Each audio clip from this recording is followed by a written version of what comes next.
Hi everyone and welcome back to another video.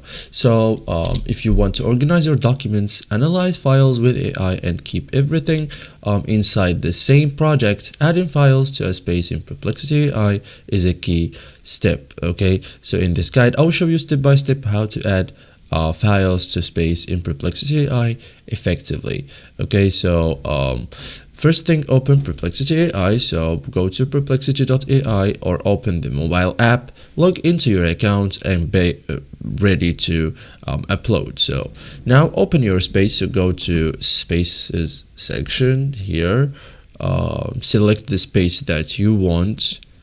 Okay, locate the upload option. So inside the space, look for attach upload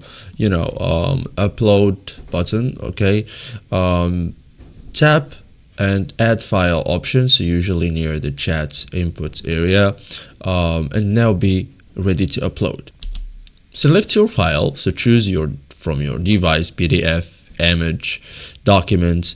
Click after that to upload and file will be selected. So wait for upload. So let the file process. It will appear inside the space. So be ready for use. Okay, so you can also use the file in a query. So ask, summarize this file, explain this document, extract the key points. So AI will use the uploaded file. Okay, so that's it guys for today's video. Thank you for watching and see you guys in the next tutorial.